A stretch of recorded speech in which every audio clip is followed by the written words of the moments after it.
অবশেষে হুঁশ ফিরল মিঠুনের। নিজের ভুল বুঝতে পেরে আশ্রয় বাড়িতে রুমার গুন্ডাদের কবল থেকে ছুটির প্রাণ নিজেই বাঁচালো মিঠুন। প্রতিজ্ঞা ধারাবাহিকে দেখা যায় মিঠুন, জ্যোতির্ময় এবং রুমা আগেই ফাঁদ পেতে রাখে আশ্রয় বাড়িতে, নিজেদের গুন্ডাদের সেট করে রাখে।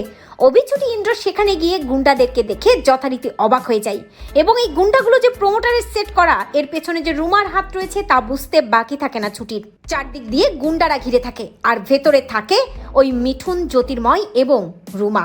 জ্যোতির্ময় মনে মনে ভাবতে থাকে, আর যদি বাড়াবাড়ি করে এই ছুটি আর অভি, এদের দুজনকেই শেষ করে দেব, পথের কাটা একদম শেষ হয়ে যাবে। অপরদিকে রুমা মনে মনে ভাবতে থাকে, ইন্দ্রকে ফলো করে সে আগে আশ্রয় বাড়িতে চলে এসেছে আর ফাঁদ পেতে রেখেছে, দেখি অভি ছুটি কি করে আশ্রয় বাড়িতে ঢোকে। অন্যদিকে অভি আর ছুটি থেমে থাকে না, চুপি চুপি ওই গুন্ডাগুলোর চোখে ধুলো দিয়ে পুলিশদেরকে আড়াল করে ভেতরে ঢুকতে যায়।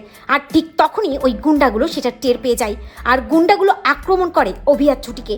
অভি ফাইট করে গুন্ডাগুলোর সাথে, আচ্ছা মতো ধোলাই করতে থাকে গুন্ডাগুলোকে, কিন্তু একটা সময় অভি দিশেহারা হয়ে যায় আর কিচ্ছু করতে পারে না। অন্যদিকে ছুটি নিজের কোমরে ওড়নাটা পেঁচিয়ে গুন্ডাগুলোকে ধোলাই করতে থাকে। ইন্দ্র চেষ্টা করে ওই গুন্ডাগুলোর কবল থেকে অভি ছুটিকে বাঁচানোর, কিন্তু একটা সময় আর পারে না। ওই গুন্ডাগুলো অভিকে বন্দি করে ফেলে এবং ধীরে ধীরে ছুটির দিকে এগিয়ে যায়।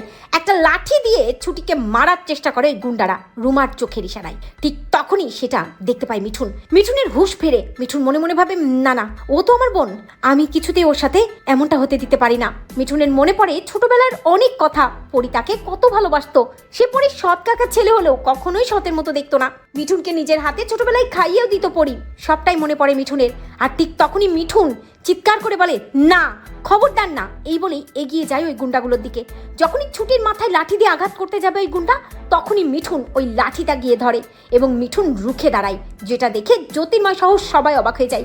জ্যোতির্ময় মাথায় হাত দিয়ে ভাবতে থাকে, এ কি, আমার ছেলে এটা কি করে বসলো। অন্যদিকে রুমা খেপে গিয়ে জ্যোতির্ময়কে বলে, কি করছে কি আপনার ছেলে, ওকে আটকান।